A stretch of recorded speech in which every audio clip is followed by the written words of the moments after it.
What is happening, YouTube? So, the NBA playoffs is about to officially start, and now, since the NBA they added the new rule of the play-in, um, within I believe it was 2 years ago or last year, I forgot, but the play-in, ever since they added the play-in, things have been more exciting.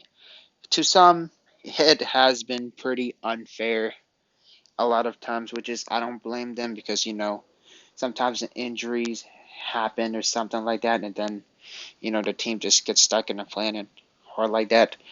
Um, Personally, I think the NBA should add like a little small rule change to the plan, and if someone like if they got like a injury or something like that during like during the plan, let's just say that um the plan has started, but all of a sudden a player officially got let's just say like a major injury, like the finger was broken and it cannot play for like a week or something like that, or like last year PG got COVID. I think the team should be kind of have be granted a little bit of an exemption from the plan, and then the teams that are more healthy should be kind of dragged down in the plan.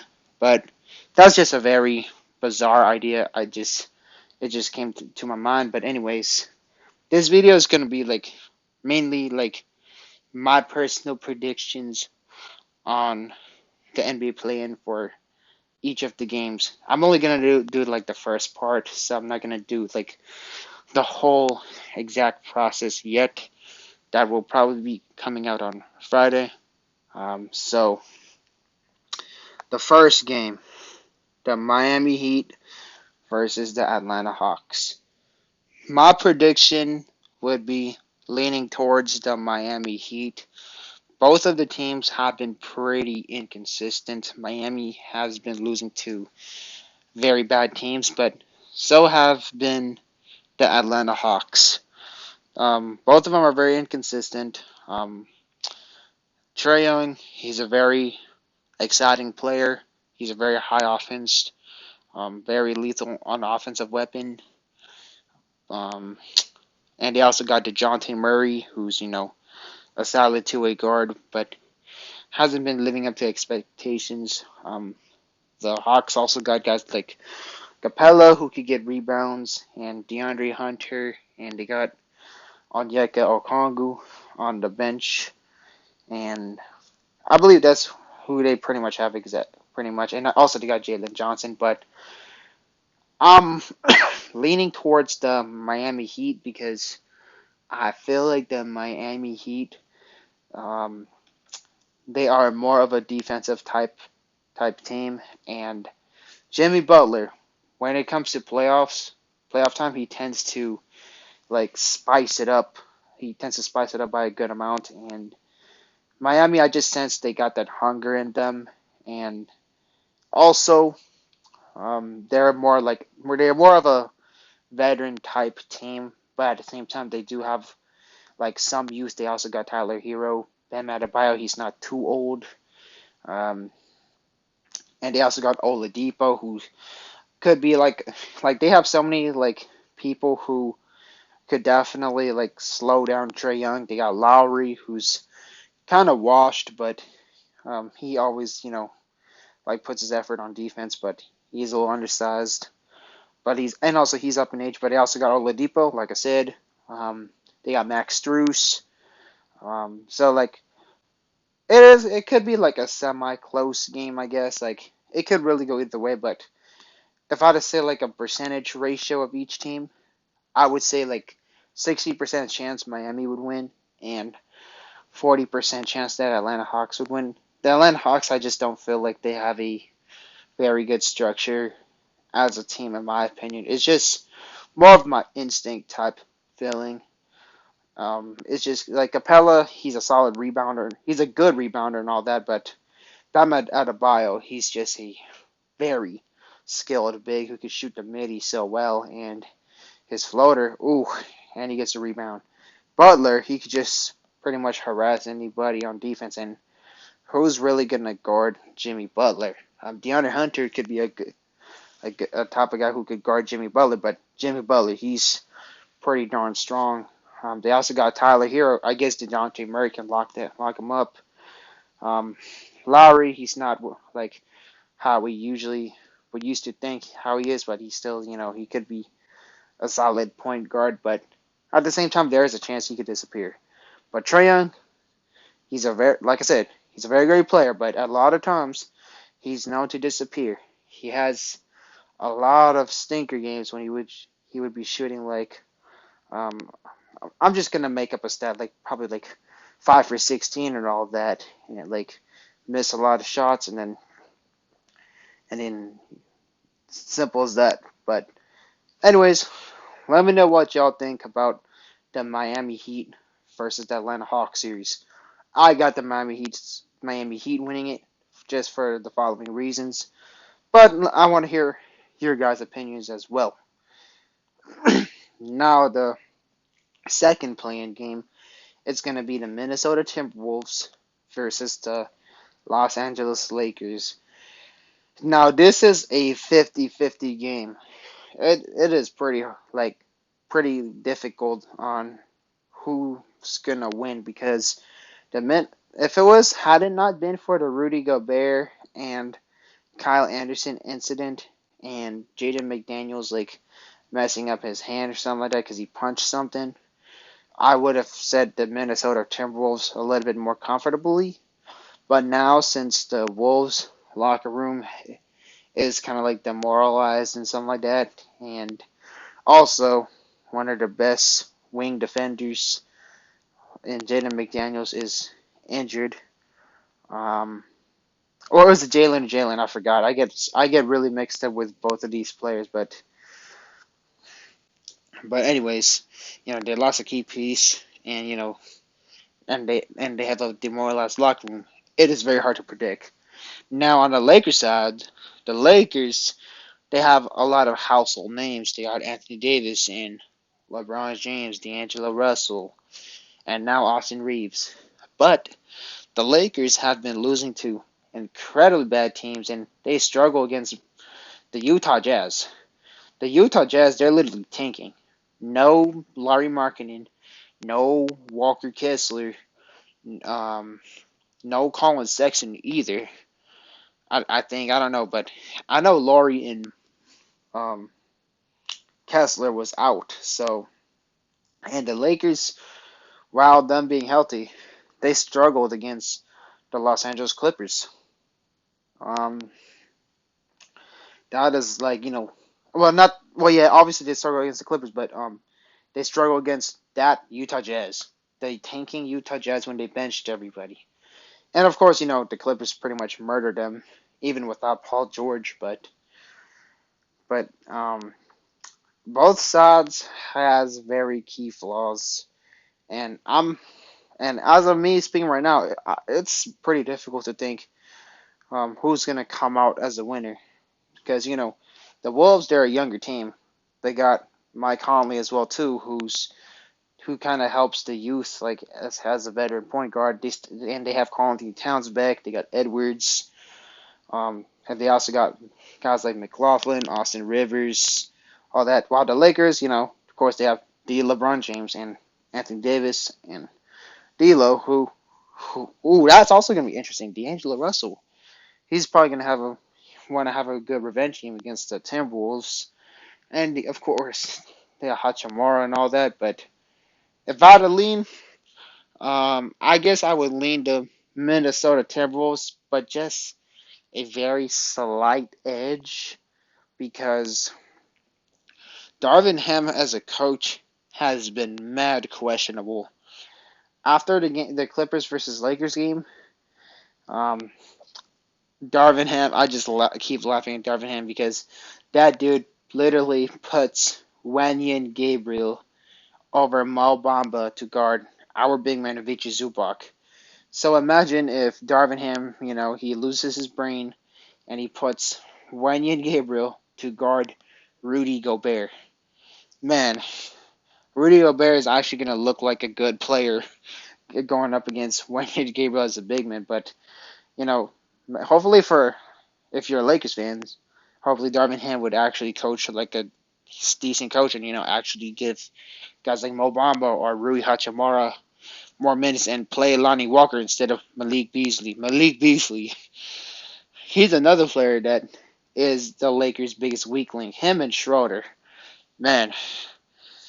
But just judging how I saw from the Clippers versus Lakers and the way how Darvin Ham coached, and also the Lakers versus Jazz, I would just give the Minnesota Timberwolves like a slight margin just because they have more firepower and better coaching. But definitely also let me know what y'all think about the Lakers versus Wolves. I don't blame y'all if y'all say the Lakers because the Lakers do got a household name, and Cat, he's known to be soft a lot of times. So either way can go. Now, the third game on Wednesday, the Bulls versus the Raptors. In my opinion, I feel like this is like a more easier prediction for me. But it's not going to be who you think it is. It's not going to be the Raptors. I got the Chicago Bulls winning this game, like no sweat. It might be a close game, but no hesitation. I got the Chicago Bulls winning this game. The Chicago Bulls, ever since they added Patrick Beverley, that just ensures my confidence. Um, if it was no Patrick Beverley, I wouldn't be as confident. It would also be kind of like a toss-up game as well too. But with Patrick Beverley, the morale of the locker room is pretty good. But first, let me just dig the reasons why. Well, obviously, I already gave one, Patrick Beverley, but the Chicago Bulls, they always have had a very talented team. They got DeRozan, who's a very good mid-range scorer, and Zach LaVine, who's also a prolific scorer. Um, and, of course, Patrick Beverley, too. And I think Patrick Beverley could be that guy who locks up Fred VanVleet. And Patrick Beverley in the playoffs, he always, turns the energy up times 10. And we saw how Patrick Beverley did last year in the play-in. That boy was a menace. Yeah, he didn't do much in the stats, but eye test, he was literally so vocal. He literally got the Wolves locker room riled up and everything. That's how they beat the mighty Los Angeles Clippers. And I see like a similar situation with the Toronto Raptors because the Raptors this year, I could just see in their eyes that they don't want it. I just don't feel like they really have that dog in them this year. They have a very talented roster, and they're probably going to be favored to win this game, but I got the Chicago Bulls just because Patrick Beverley, he has that type of demeanor that, oh, I want to win this game. While the Bulls, I just don't feel like they want it. And also, the key advantage that the Chicago Bulls have over the Toronto Raptors is they got Nikola Vucevic as well too, and the Raptors, they don't have a strong a foundational big man to go up against Vucevic because Vucevic, he can space the floor and he could grab rebounds like crazy. And they got Patrick Williams, who's a underrated young player who's a pretty solid 3-and-D player. They also got a lot of options like Ayo Dosunmu on the bench. They got Dalen Terry, who hopefully for Bulls fans, he plays actual minutes because I feel like Dalen and Williams, they're pretty exciting players. They also got Drummond as well too to be a mismatch for the Raptors to get to crash the glass basically. And the Raptors, they got Fred VanVleet, who's he's like a good playmaker. He likes to shoot the ball a lot, but I feel like Fred VanVleet, he also has a lot of stinker games as well too. He would have games when he would shoot below 40%. Sometimes he would shoot 5 for 17 or some stuff like that, and I don't know, he could shoot you out the game. But lately he's been doing good. To be fair, ever since they added the Jakob Poeltl, but I just don't feel like that's really enough. And also considering the fact that the Toronto Raptors, they got whooped by the Boston Celtics bench, that definitely screams a lot of things for sure. They got Pascal Siakam. Yeah, he's great. He's a really all around power forward. He's like your ideal power forward. He can play make, get rebounds, shoot, score, do whatever you really want him to do. But again, the Raptors got murdered by the Boston Celtics bench, and also they got Scotty, who's also a pretty good player too. Um, but and also they got other options like Boucher and all that, and of course the new acquisition Jacopoto, who I don't feel like I'm really that high on Jacopoto in my opinion. I just don't see like why his trade value was so unusually high. I remember the Spurs winning 2 first-round picks. Spurs general manager, man, I know you're trying to get a lot of stuff from him, but 2 first-round picks is crazy. But Masai was still generous enough to give him 1 first-round pick, and supposedly he had some games that have been working out. But I just feel like the Bulls have the better edge because mainly it is Hart, and they just have like a stronger big man who could just get rebounds and all that. But to be fair, on the Toronto Raptors' favorable end, they got wing defenders like OG and Scotty Barnes to lock up DeRozan and Zach LaVine. So, like I said, it could be a close game, but with a guy like Patrick Beverley on your team and a plan, he's not going to let you get bounced in a first round that easy. He's going to make you work. I'll say that. But definitely let me know what y'all think versus the Bulls versus the Raptors for sure. I'm hoping a lot of y'all Clippers fans will be rooting for the Bulls because, gotta root for our boy Pat Bev, Clipper legend by heart. Now, the last play-in game for part one is the Oklahoma City Thunders versus the New Orleans Pelicans. This game, I would lean towards the New Orleans Pelicans because um, they have like a good balance of youth and like semi-veterans who's been in the league for at least 10 years. The Oklahoma City Thunders, they are a very exciting team. Shai Gilgeous-Alexander, oh man, his game is so smooth, and I might be rooting for the Oklahoma City Thunders, but I'd say the Pelicans would win for the following reasoning. Um, Oklahoma City Thunders, they got Shea, they got Lou Dort, they got J Dub, they got Jalen Williams, they got Giddy, a very exciting young core. Their future is going to be incredibly beautiful for sure, but due to this following situation that they're facing against the Pelicans, they got Brandon Ingram, who's just a menace to stop. And the Oklahoma City Thunder's key weakness is they struggle to get rebounds. And Jonas Valanciunas, he's a big bruiser. He can get rebounds like crazy, and he could shoot the ball. He could definitely crash a lot of glass from the Oklahoma City Thunders. But although, to be fair, J-Dub has been stepping up. I mean, not J-Dub. I mean, well, obviously J-Dub, but Jalen Williams has been stepping up as a big as well, too. He definitely is good at drawing charge and all that. And they also got CJ McCollum, who's a pretty good three-point shooter. And I think Jose Alvarado is healthy too. So, and Jose Alvarado, that man's a dog on defense. Ooh. And then they got Trey Murphy, which is they got the youth. Like I said, they have a solid equilibrium of veterans and youth because you got the veterans in McCollum and Valanciunas, and then you got the guy who's like the middle child, Brandon Ingram, and then you got youth like Trey Murphy and Herb Jones, who could probably be the type of player who could contain a guy like Shai Gilgeous-Alexander and J Dub on defense, because both of them, they're pretty good defenders, and I feel like they could just simply out rebound the Oklahoma City Thunders, but that's just my predictions for all 4 games. Do you agree with these predictions, or do you have like a personal disagreement, or you think like something else is gonna happen? Please let me know.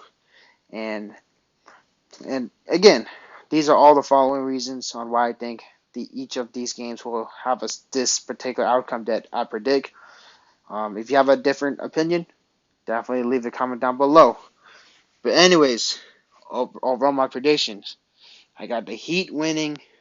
I got the Timberwolves winning. I got the Chicago Bulls winning, and I got the Pelicans winning for sure. Um, but anyways, like I said, much love and have a great night. Peace.